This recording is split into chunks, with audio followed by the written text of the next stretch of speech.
നിങ്ങളോട് ഞാനൊരു കാര്യം ചോദിക്കട്ടെ, നിങ്ങളുടെ റെസ്യൂമിൽ ഏതെങ്കിലും കരിയർ ഗ്യാപ്പ് ഉണ്ടോ? അതായത് പഠിത്തം കഴിഞ്ഞിട്ടോ അല്ലെങ്കിൽ പണ്ട് ജോലി ചെയ്തതിന് ശേഷമൊക്കെ 1-2 വർഷം ഗ്യാപ്പ് വന്നിട്ടുണ്ടോ? ഈ ഗ്യാപ്പ് കാരണം ഇനി IT ഫീൽഡിൽ ഒരു നല്ല ജോലിയൊന്നും കിട്ടില്ല എന്ന് വിചാരിച്ച് ടെൻഷൻ അടിക്കുന്ന ആളാണോ നിങ്ങൾ?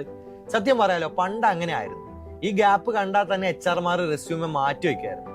പക്ഷെ ഇപ്പോ 2026-ലാണ് നമ്മൾ നിൽക്കുന്നത്. കാര്യങ്ങളൊക്കെ അടിമുടി മാറി. സത്യം പറഞ്ഞാൽ ഈ കരിയർ ഗ്യാപ്പ് എന്ന് പറയുന്നത് ഒരു നെഗറ്റീവ് കാര്യം പോലും അല്ല. അത് എങ്ങനെ ഒരു പോസിറ്റീവ് കാര്യമാക്കി മാറ്റി നല്ല കിടിലൻ ശമ്പളത്തിൽ ഒരു ടോപ്പ് IT കമ്പനിയിൽ കയറാം എന്നാണ് നമ്മൾ നോക്കാൻ പോകുന്നത്. ആദ്യം തന്നെ മനസ്സിലാക്കേണ്ട ഒരു കാര്യം എന്താണെന്ന് അറിയോ?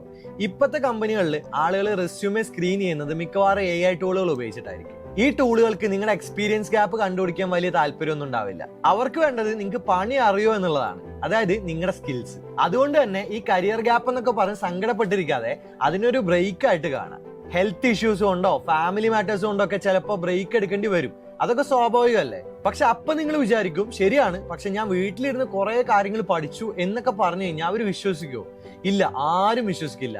അതിന് നമ്മൾ പ്രൂഫ് കാണിക്കണം. അതിനാണ് നമ്മൾ സ്കിൽ വാലിഡേഷൻ എന്നൊക്കെ പറയുന്നത്.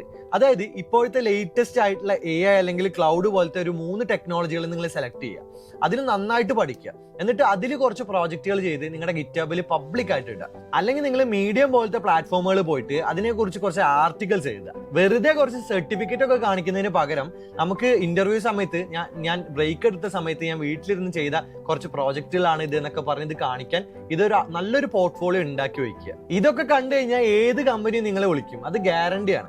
ഇനി നമുക്ക് റെസ്യൂമെ എങ്ങനെ ആയിരിക്കണം നോക്കാം. ഈ പഠിച്ച വർഷങ്ങളൊക്കെ വെച്ചുള്ള പഴയ റെസ്യൂമെ ഫോർമാറ്റ് ഒക്കെ അങ്ങോട്ട് മാറ്റി വെക്കുക.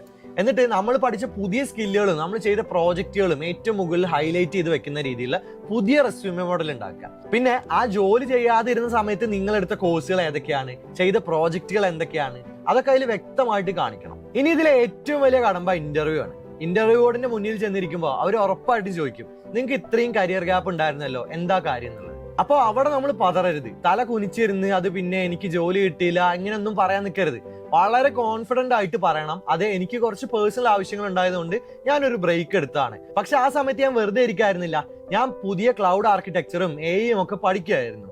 അതിൽ ഞാൻ ചെയ്ത പുതിയ പ്രോജക്റ്റുകൾ നിങ്ങൾക്ക് കാണിച്ചു തരട്ടെ എന്ന് അങ്ങോട്ട് ചോദിക്കുക. ഒറ്റയടിക്ക് ഇന്റർവ്യൂയുടെ ശ്രദ്ധ നിങ്ങളുടെ ഗ്യാപ്പിൽ നിന്ന് നിങ്ങളുടെ പുതിയ സ്കില്ലിലേക്ക് മാറ്റിയെടുക്കണം. ഇതാണ് ട്രിക്ക്. പിന്നെ ശമ്പളത്തിന്റെ കാര്യം. കുറെ നാളായി ജോലിയൊന്നും ഇല്ലാതിരിക്കുന്ന ആളായതുകൊണ്ട് അവരെന്ത് തന്നാലും വാങ്ങാന്നൊന്നും വിചാരിക്കരുത്. നിങ്ങൾ കഷ്ടപ്പെട്ട് പഠിച്ചെടുത്ത സ്കില്ലുകൾക്ക് ഇപ്പോഴത്തെ മാർക്കറ്റിൽ എന്ത് ശമ്പളം കിട്ടുമെന്ന് റിസർച്ച് ചെയ്തിട്ട് വേണം ഇന്റർവ്യൂവിന് പോകാനായിട്ട്. നിങ്ങളുടെ ആ സ്കില്ലിന് എന്താണോ വില അത് ധൈര്യമായിട്ട് ചോദിച്ചു വാങ്ങണം. അപ്പോ ഇത്രയൊക്കെ ഉള്ളൂ കാര്യങ്ങൾ. ഗ്യാപ്പ് എന്ന് പറയുന്ന ഒരു പ്രശ്നമേ അല്ല, നമ്മൾ ആ സമയത്ത് എന്ത് ചെയ്തു എന്നുള്ളതിനാണ് കാര്യം. ഈ വീഡിയോ നിങ്ങൾക്ക് ഹെൽപ്ഫുൾ ആയെങ്കിൽ എന്തായാലും ഒന്ന് ലൈക്ക് ചെയ്യുക. നിങ്ങളുടെ അഭിപ്രായങ്ങളും അതുപോലെ നിങ്ങൾക്ക് എന്തെങ്കിലും ഡൗട്ട്സ് ഒക്കെ ഉണ്ടെങ്കിൽ താഴെ കമന്റ് ചെയ്യുക. അപ്പോൾ ഇതുപോലുള്ള കൂടുതൽ tech and career related videos കാണാൻ ചാനൽ സബ്സ്ക്രൈബ് ചെയ്യാൻ മറക്കരുത്. See you in the next video. Bye.